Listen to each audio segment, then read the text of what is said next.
Welcome to Mondays at Noon. I'm Molly Pepper, the school's Associate Dean. This is our weekly program for spring 2020. Dean Ken Anderson will introduce our speaker. Let's talk with Stuart McKee. Stuart is a Gonzaga alum. He is now at Microsoft. He's a member of our executive board here in the business school, and he's graciously agreed to take a few moments out of his busy day to talk with us. So with that, Stuart, why don't you tell us a little bit about yourself? Great, thanks, Ken. Appreciate everybody taking time. And you said the weather's bad, but judging by Molly and myself, the weather looks great at Jepson today, right?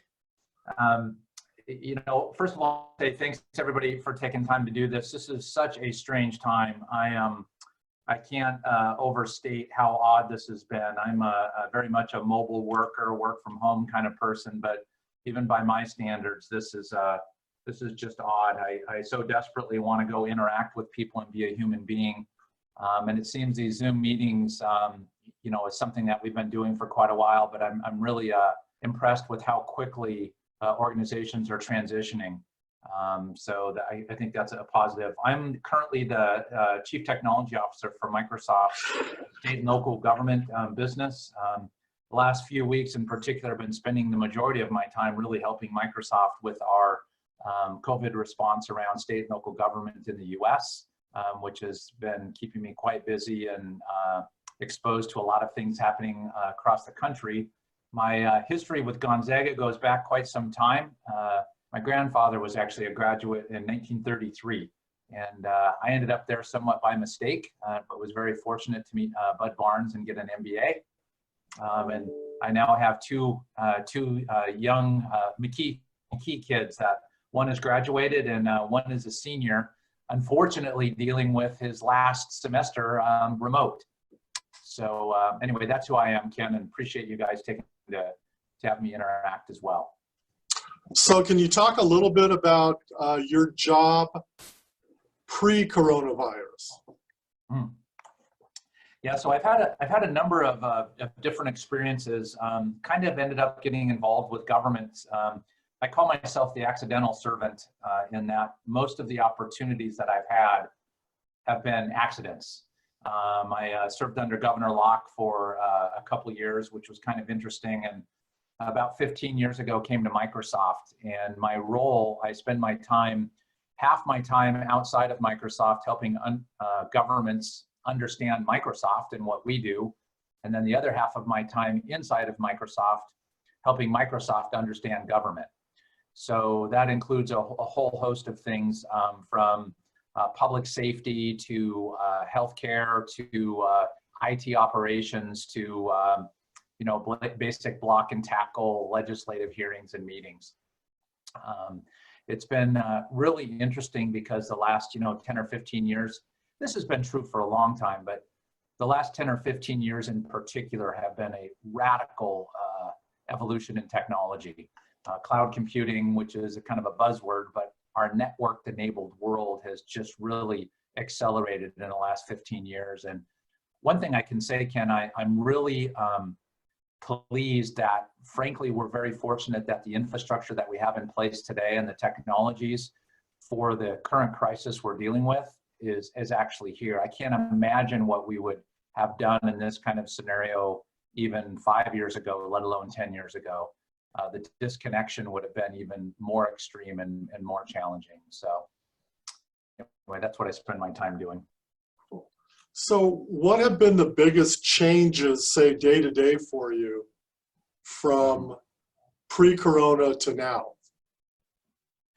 Yeah, so one thing on the positive side, I haven't been on an airplane in a month. I cover the country. I time traveling, which is okay. I mean, I enjoy travel and get a chance to see the country, and but that's the most noticeable change. I'm fortunate in that I have a family, and just became empty nesters, and my kids scattered off to college, and now they've all come back. So we've been kind of griping about that, but the good news for us is, we have a lot of activity in my house, and so I can't imagine how tough this is for people who are truly isolated without other people around. But this has really pivoted for me into I don't want to say a life safety scenario, but the last couple weeks in particular has been really hard because it's been just a constant crisis. I've described it similar when I served under Governor Locke. It was shortly after September 11th. And that was a very similar feeling kind of scenario where we had a significant event that kind of changed. There was a before and after. But in that scenario, you know, an airplane flew into a building, and over a 12-hour period, it took us a while to kind of digest what happened and what we were going to do. And there was fear and all of the similar things we're feeling. This is a little different. This feels like the plane has been flying into the building over a 2-week period, but in this slow process of slowly evolving into this shelter in place, slowly evolving as the virus replicates. And it's also been a global impact. One of the things in my job, I'm very fortunate, I'm part of a global team. There's about 50 of us around the world. I often call us the UN of Microsoft. When the technology officers get together, it's kind of like the UN. We all have our different perspectives from around the planet. This particular scenario has been really unique because it's unlike September 11th, which was very much you know, a US kind of thing. It had global repercussions, but it was a US thing. This is global in nature. It's affecting everybody. A very strange thing about this that it's just really hard for us to deal with, I think, socially and spiritually and physically. In the case of September 11th, the bad guy was over there. So we kind of figured out what had happened, and the bad stuff was over there. We're going to go over there. Where now this is a global thing, but it's like the bad guy is the person standing next to you. So if you go to the grocery store, you watch how people are interacting with each other. It's really tough. It's just a very, very strange thing. My aspiration is, you know, hopefully people will continue to stay connected, at least like this, at least in some way. We'll lose some of the, you know, human interaction, and we can start sharing some of the actual specific data and facts of things that are happening in a way that will maybe help us see to the horizon and move past this. Cool. So, talked a little bit about changes. What about challenges for you and or Microsoft in the current environment? Well, the most dramatic thing, you know, affecting, yeah, somebody else, see Janelle's at Gonzaga now too. See, the weather looks great. The one thing that's impacting, you know, specifically the customers that I serve, which are government agencies across the country, without exception, is this work from distance or work at home or shelter in place scenario. That's everybody. And the impact on infrastructure is astounding. So to give you an idea, we've scaled our environment anywhere from 7 to 10 times in a 2-week period.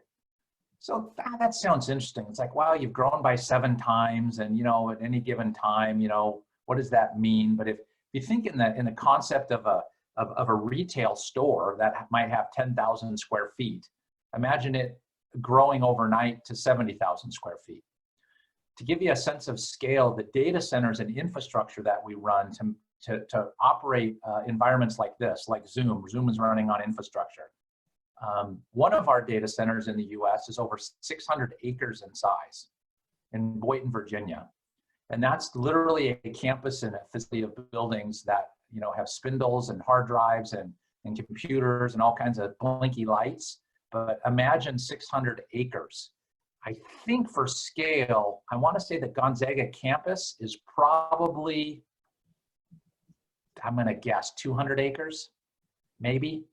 So imagine just buildings, data centers. That's one of our facilities of over 10 of them in the United States. And to take an infrastructure of that size and scale it up 7 times or 10 times in a couple weeks is astounding. That's been the biggest thing, and we've all kind of been holding our breath that the infrastructure is going to stay, you know, in place. Nobody had anticipated growing at that pace. We're seeing strange things like dial-up systems. You might see this in your own places where you're working or businesses or people you're interacting with. Physical dial-up phone lines are at capacity. So traditional conference lines where somebody dials up and enters a number and uses a traditional PBX or traditional phone system, those are at capacity across the country. And we're seeing some where our ability to connect this way using internet and using voice over IP basic is actually working and scaling. So that by far is the biggest thing, is just this immediate need to scale. That's amazing. When you start thinking about 600 acres and all that. That's one of 10. One of them. Yeah. So are you surprised by either how prepared your customers are or how unprepared they are? Not in general, not picking on specific state or local governments. That's really a good question. And the thing about scale, what's been really interesting, another real crisp learning, and I'll pick on Microsoft, right? I can be candid and talk about us. I'm involved in government, so I have a sense of, universities and schools. I do some work in academics, so I have a sense of that. I work with state and local government. I have a sense of, what a public health department does, a Department of Corrections, public safety, and understand the importance of government. What's interesting, this has done is really put a fine point on how important continuity in government is. The ability for government to continue to move forward. I think inside of Microsoft, it's been a big eye-opener. That's really been one lesson. I mean, all the way to Satya. We published a webcast yesterday. Our CEO, we did a fireside chat with president clicks up from me and our CEO, and then four within the organization did a webcast, and we created a video and published it to our customers. Our CEO was willing to take time to do a webcast with us because he recognized, this is a super important part of our social structure. And I don't even know how to describe it, but that was a huge reaction for us, which I think was positive. The second thing that I think was the big kind of realization was recognizing that, the digital infrastructure is critical national infrastructure. We've talked about it. And, people, we have DHS and other parts of the federal government have focused on infrastructure and cybersecurity as critical. Now we're really recognizing just how absolutely fundamental this is for us to continue to operate as a society. And going back to what I said originally, I think we're just really grateful that this infrastructure is in place, and some of the work that we've done is now coming to fruition. Like, wow, it's working, and we're continuing to function, and we're going to be okay. So that's a bit. Satya made a comment during this during the video we recorded last week. He called us digital first responders. And I kind of like that because, I've been with our customers out on the tip of the spear for so long. To have our CEO recognize that the customers we serve are absolutely fundamental to, the social structure in the U.S. That was pretty cool. That is cool. So shift gears a little bit. Call on your experience at Microsoft, as well as your experience as a parent. What would you say to college students in general, college seniors specifically right now? Wow. When I graduated, I thought it was tough, right? I graduated during a big economic downturn and thought, I thought I had it tough. All the headlines were, worst time in history to graduate from college, no jobs, hustle, hustle, hustle. This is going to be unforgettable. And I think as a college senior, this is an amazing time to actually start your journey. What a marked transition. Sometimes you make transitions and you don't realize they're happening, but there's no mistaking this. I'll share my oldest son, who graduated last year, asked his girlfriend to marry him. So life is continuing to go on, and we're super excited to have. And so my future daughter-in-law graduated from Gonzaga, and she's a nurse. I can't even wrap my head around. She started her job as an ER nurse at Evergreen Hospital in Kirkland 1 week before the pandemic broke out here. 1 week, and you know, I'm not even sure how to articulate to a college senior today what it means to finish your degree remotely and then transition to looking for work, or what your next step will be. I am, of course, a huge advocate with technology. Technology and the technology industry has been exceptional to me. I have been very fortunate to have stumbled into technology as a career path. I would encourage everybody to lean into tech the best you can.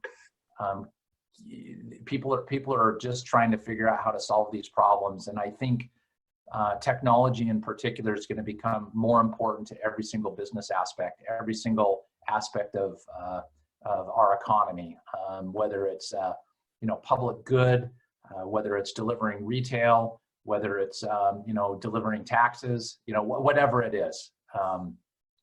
Please, I would encourage you to lean into tech and understand everybody's figuring it out on the fly. I don't know if that helped, but. No, it does. Thank you for that.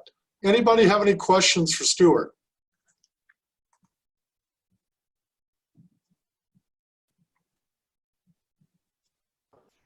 Stuart, if I could jump in real quick, this is Molly. Hey, Molly. I know the students are very concerned. Like you said, this is a rough time to graduate, but they will get through. They'll graduate, they'll be on the job market, and hustle is a great message. But any other advice if, for example, we continue in this social isolation for a long time, say over summer, what are some things students could be doing to sort of improve their skills?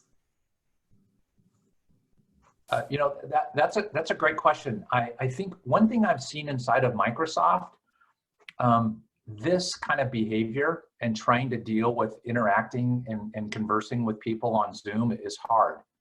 And I think this is all, it's kind of like when email first started becoming popular, or a business tool, trying to figure out how do I write a good email, right? Don't use all caps. I mean, some stuff like that, making sure that what you write, trying to hear it in the person's, as a person might read it. That was hard. Zoom's weird. I'm looking at different people here. My camera's here. Do I look at the camera? Do I not mute? I would strongly encourage seniors, make sure your web camera works and get really comfortable with doing this. If I was applying for a job, interacting with people, I would make every effort I could to get off the phone and get on a web conference like this. I would, even if the person you're talking with isn't sharing video, sharing your own video is really important, being willing to do that on the fly. And you know what? The fact of the matter is you can go from your phone, it works from your phone, from whatever. I encourage people to do everything you can to try and make a personal connection. The second thing is, it's hard not to feel like you're alone. But the fact of the matter is, nearly every single person on the planet is dealing with something like this. Now, that's not entirely true. There's enormous parts of the planet that don't have the internet, frankly. And, some of our problems are, first world problems. But the point being that as you're looking for work and the people you're interacting with, they're with the exact same thing. They're dealing with isolation, trying to figure out how to interact, figure out how to talk with each other. I'm not sure what's going to happen with the economy, right? Is it a recession? How bad is it going to be? Who's going to be hiring? Who's not going to be hiring? I wished I had a magic bullet, but I can tell you the thing that it gave me when I was there, it gave me a level of confidence and a footing and a foundation that to kind of show up and have conversations and find opportunities. And probably I share this a lot, like I've been an national public servant. The opportunities found me.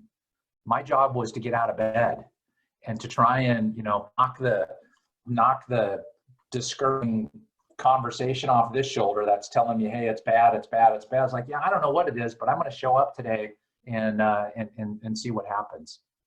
I'm an incredible optimist. The Northwest in specific, this geography is I think going to be very resilient. I don't think this is going to be a long-term thing.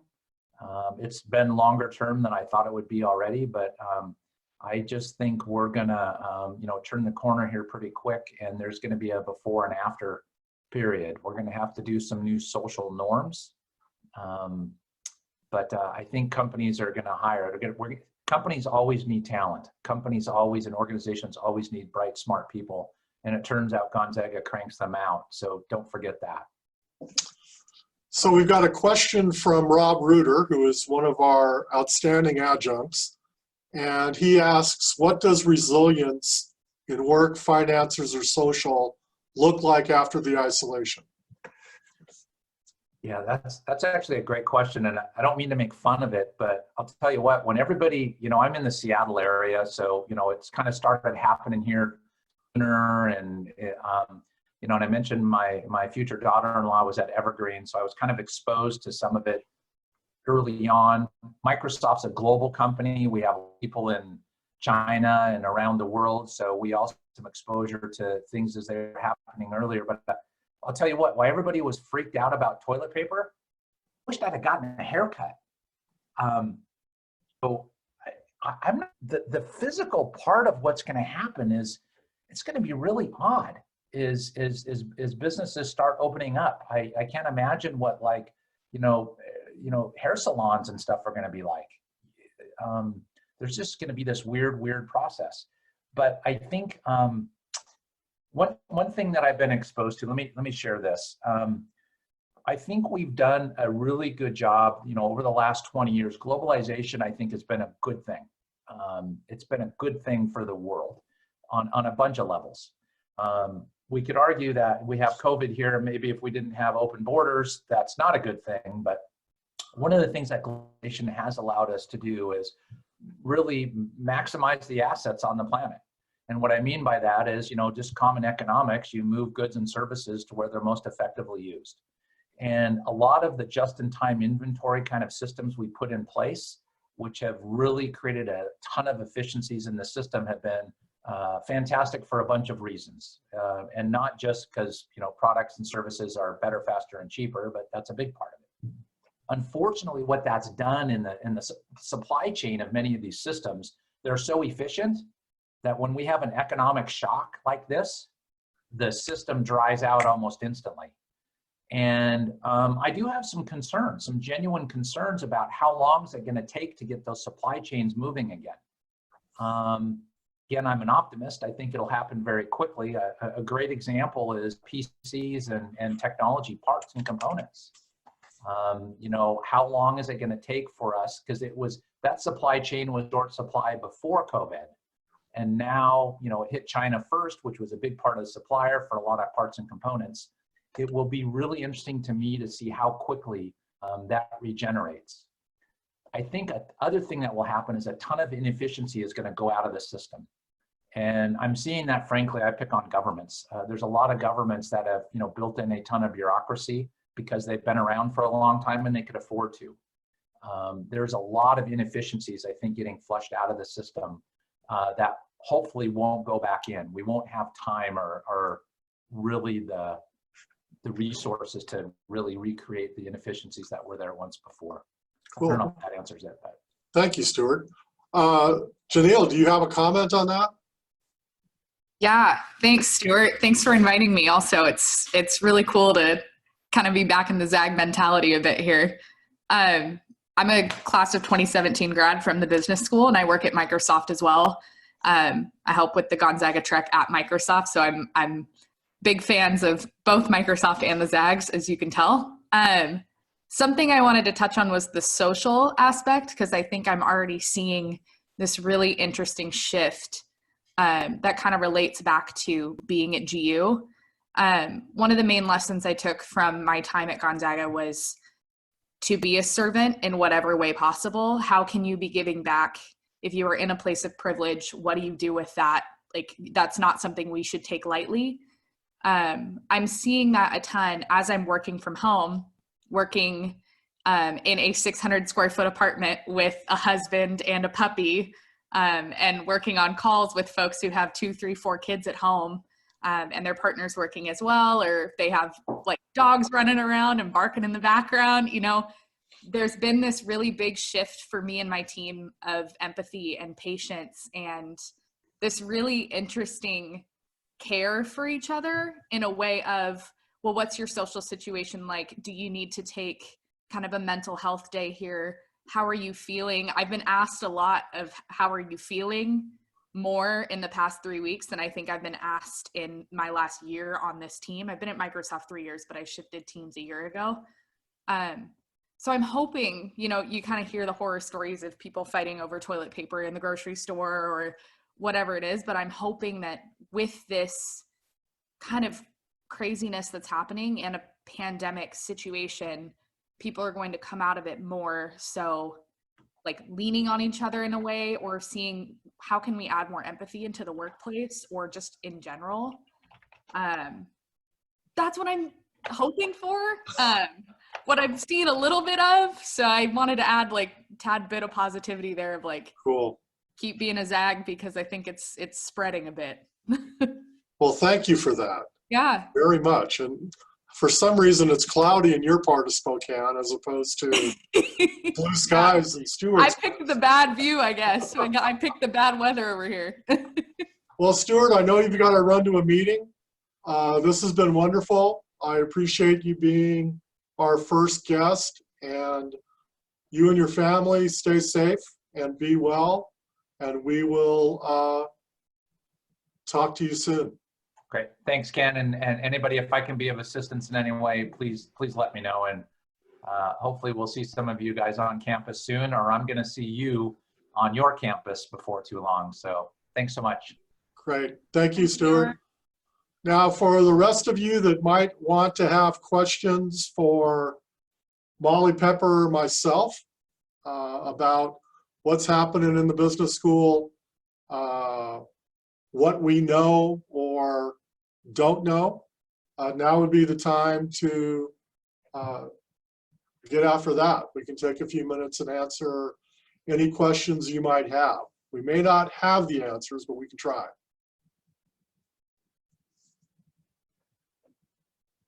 I also just want to acknowledge quickly that we have our advisors here and several faculty and some of our colleagues from the registrar. So if anyone has any announcements or anything you think we need to know about, we'd love to hear it.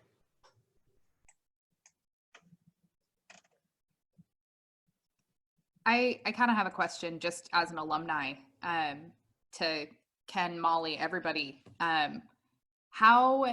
How as alumni can we support students and faculty during this time? I'm a strong alumni, like really, really love being a ZAG and everything Gonzaga did for me. As a business alumni, what are things that I can do right now to continue to grow and help current students kind of figuring out what the heck to do during this time? Well, I think things like being on this Zoom meeting are huge. Engaging in different ways. I know that every one of us on the call who works in the building is going to have questions from students about what to do, who can I talk to, I need to bounce this off of. And just things like that are going to be so incredibly valuable right now, because I don't think any of us, to your point of you talking to your clients and customers, I don't think any of us can really understand what it would be like to be a college senior right now and have that last 2/3 of your senior year not be anything the way you even dreamed it would be. And so, and that's not even talking about what are they going to do after Mother's Day, right, once they graduate. So I think making yourself available, we'll certainly reach out to you, but just engaging and being there for people the way that you're talking about your colleagues at Microsoft are being there for you, I think that would be really cool. Great. Love that. Can do. Great. Other questions? I see that someone from the iPhone has their hand raised, so I have unmuted you if you have a question. Hi there, this is Mary Heikemper from Career and Professional Development, and I just wanted to suggest to any alums out there to join Zags Connect.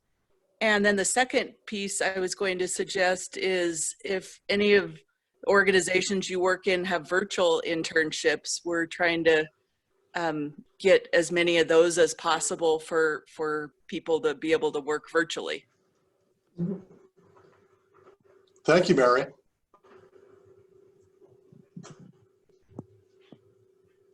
We've got a question at the bottom there, Molly. Can you, okay, add Brian to email lists? Absolutely, can do. And I'll put that Zags Connect link and some other things there. Anything else we can do for you today?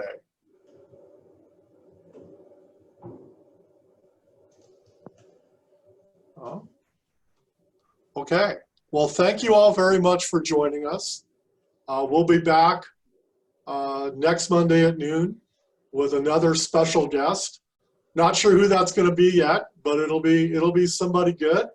And please stay safe and be well and take care of each other. So bye-bye.